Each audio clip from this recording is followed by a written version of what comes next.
첨단 기술 융합 산업이자 4차 산업혁명 시대의 핵심 산업으로 주목받고 있는 드론은 과학기술의 발달과 함께 다양한 용도로 개발되어 가고 있으며 현재 서비스업, 농업, 군사, 공공기관 등 민관과 공공 분야를 가릴 것 없이 수요와 활용 분야가 급속히 증가하는 추세입니다.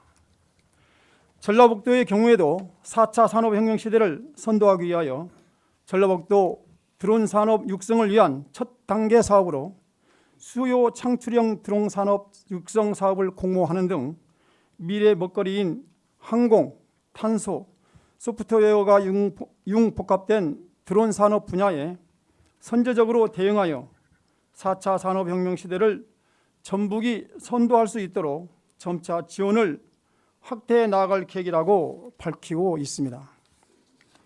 우리 군에서도 드론 운용 자격증 취득 과정과 농업용 드론 보급 사업을 추진하고 있는 것으로 알고 있습니다.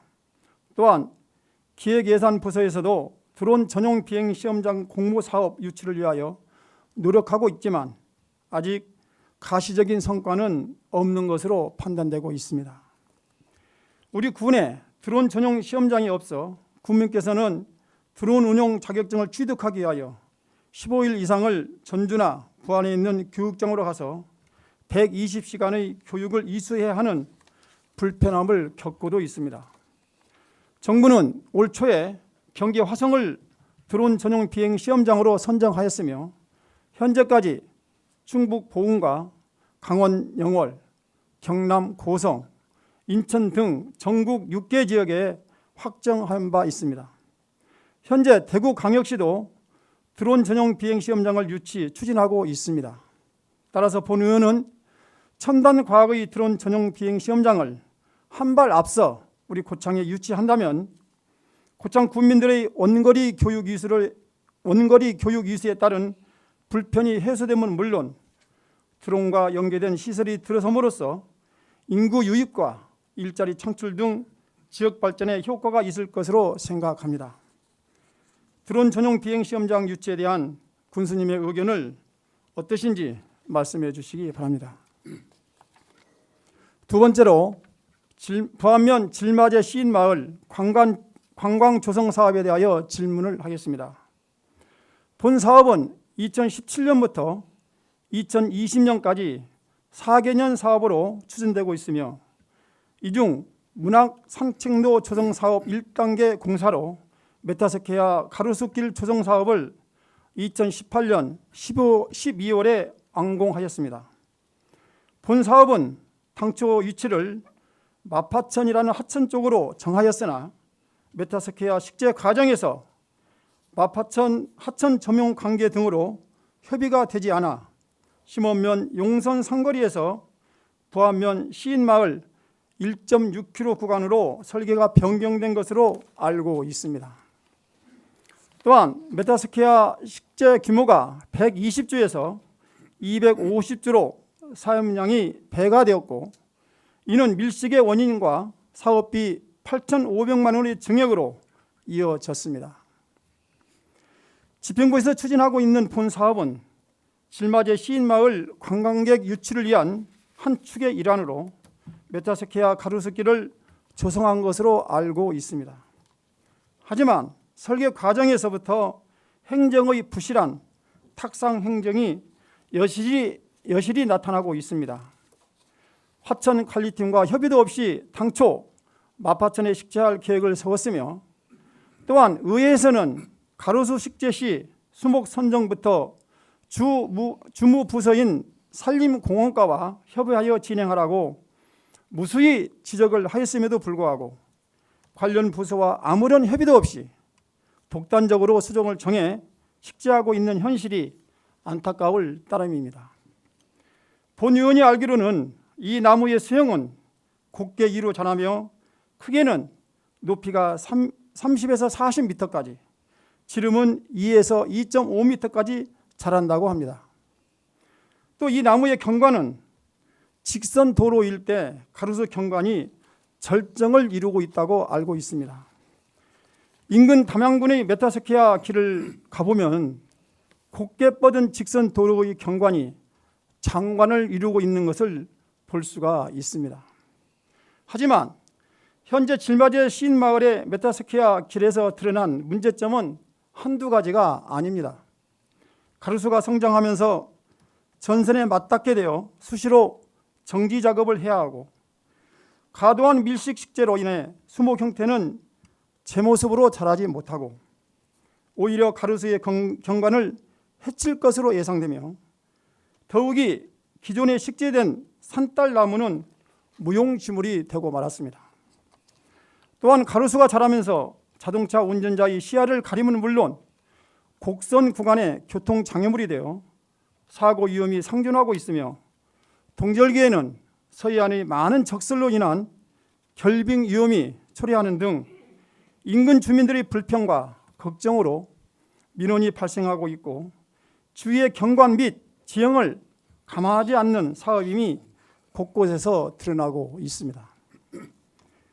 본 의원은 이와 같은 문제점을 지적하며 밀식된 현 메타스키아 가로수 길의 위치, 도로 여건 등 제반 사안을 재검토하여 메타스키아 나무를 적정 장소로 이식해야 한다고 생각하며, 지난 제263회 임시회 현장 방문 시 담당과에 문제점을 제시하였고, 담당 과장께서도 충분한 협의를 거쳐 수종을 변경하거나 이식하는 것도 고려해야 할 것으로 답변하였습니다만, 지역 주민이 생각하는 불편을 해소하고 사업의 완성도를 높이기 위하여 군수님의 견해를 말씀해 주시고 향후 대책을 밝혀주시기 바랍니다.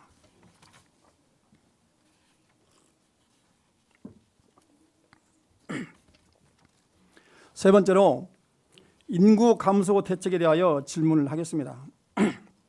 현재 우리나라 농촌 지역 및 중소규모 지자체는 인구 감소로 인하여 비상 상황에 직면해 있습니다. 우리 군도 2017년 12월 6만 472명을 기점으로 이후 6만 명 선이 무너지고 금년 5월 말 현재 5만 6,369명으로 불과 1년 5개월 사이에 4,100여 명의 인구가 감소하였습니다. 물론 그 이유는 여러 가지가 있겠지만 굳이 밝힌다면 우리 고창군이 초고령화 시대와 그동안 피치 못할 인위적인 인구 대책 대안으로 추진했던 것이 인구 감소의 가장 큰 원인이라고 생각을 합니다. 문제는 계속적인 감소 추세를 감안하여 볼 때 앞으로 우리 군의 군세는 더욱 약화되고 쇠퇴할 것으로 압니다.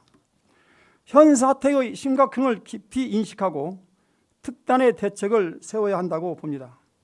물론 우리 군에서 출산 장려, 귀농 귀촌 등 인구 증가 정책을 통해 노력은 하고 있지만 그 한계 또한 있는 것이 사실입니다.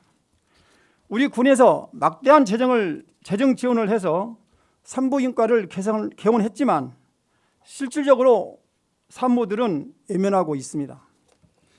귀농 귀촌 1번지라고 자랑하며 도시민들을 유입하려고 노력하고 있지만 당사자들인 귀농 귀촌 협의회의 불협화음으로 귀농 1번지의 위상을 무색하게 하고 있는 실정에 인구 유입에 도움이 되고 있는지 의심스럽기만 하고 있습니다. 군수께서는 민선 7기가 들어서면 일반 산업단지가 바로 해결이 되면서 산업단지의 정상적인 분양으로 인한 인구 유입과 고창군 경제에도 도움이 될 것으로 기대를 갖게 했지만 안타깝게도 현재까지는 반가운 소식이 들려오고 있지 않습니다. 지난 6월 4일자 조선일보 기사를 보면 우리나라의 저출산 문제로 인한 학생 수가 크게 줄어 당장 2년 뒤에는 전국 38개 대학이 신입생을 한 명도 못 받고 문을 닫을 것으로 교육부는 예측하고 있습니다. 이제는 자녀 교육, 주거 환경 등 삶의 질을 높일 수 있는 정주 여건을 개선하고 고등학생 학자금 지원 등 인구를 유인할 수 있는 다양한 시책을 발굴해야 한다고 봅니다. 또한 조속히 산업단지를 정상화하고 기업 유치에 온 힘을 기울여 청년들이 일할 수 있는 일터를 제공할 수 있도록 노력하여야 합니다. 지방의 인구 감소가 갈수록 심화되면서 지역 소멸론을 예측하기도 합니다. 우리 군도 이에 미리 대비하여 소멸 위기에 처하지 않도록 미래 자족도시 기반을 구축해 나갈 것을 촉구하는 바입니다. 미봉책이 아닌 실효성 있는 인구 유입 확대와 인구 유출 방지를 위한 획기적인 방안을 내놓아야 되지 않을까 생각을 해봅니다. 군수께서는 이에 대한 새로운 비전을 제시하시고 우리 군의 인구 문제에 대하여 어떠한 대책을 수립하고 있는지 밝혀주시기 바랍니다. 사랑하는 국민 여러분, 점점 무더위가 기승을 부리고 있고 특히 올 여름은 유난히 더울 거라는 기상청 예보가 있습니다. 장마와 무더위에 건강 잘 챙기시고 가정에 항상 좋은 일만 이끄시기를 가득하시기를 기원하겠습니다. 저 또한 최선을 다해 국민의 목소리를 가까이에서 듣고 국민 여러분을 대변할 수 있는 의원이 될 수 있도록 최선의 노력을 다하겠습니다. 국민 여러분 가정에 행복과 평안이 함께 하시길 바라며 군정지문을 모두 마치겠습니다. 감사합니다. 2019년 6월 18일 고창군의회 의원 이봉희.